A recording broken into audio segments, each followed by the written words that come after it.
राधे राधे दोस्तों, भोजपुरी रसुम लोकगीत में आप सभी लोगों का स्वागत है। मैं आप लोगों को एक विवाह गीत सुनाने जा रही हूँ। अगर जो मेरी वीडियो पसंद आई है तो मेरे वीडियो को लाइक और चैनल को सब्सक्राइब कर दीजिएगा। ऊंचा तुहरे लीला राहो बेटी, बड़ी बड़ी आँख। ऊंचा तुहरे लीला राहो बेटी, बड़ी बड़ी आँख। कैसे कैसे रहलू बेटी शिवाजी के साथ, कैसे कैसे रहलू हो बेटी शिवाजी के साथ। भाभी जो रहती हो अम्मा देती बतला, भाभी जो रहती हो अम्मा देती बतला। तुहा से बतावत हो अम्मा लागे शर्मा लाज। तुहा से बतावत हो अम्मा लागे शर्मा लाज।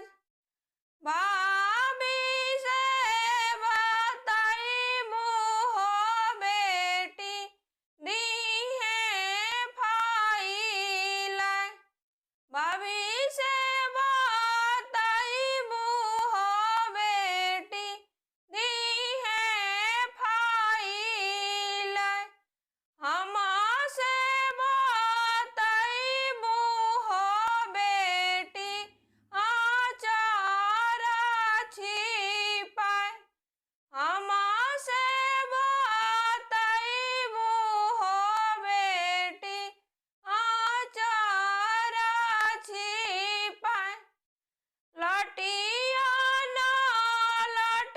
न हो अम्मा बिछुला पटाए। लटिया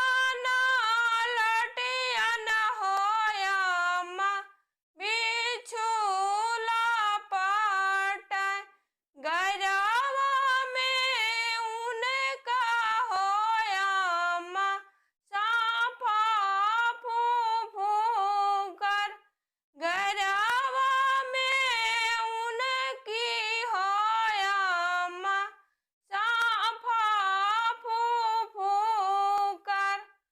ओइसे ओइसे रहली हो अम्मा शिवाजी के साथ। ओइसे ओइसे रहली हो अम्मा शिवाजी के साथ। ऊंचा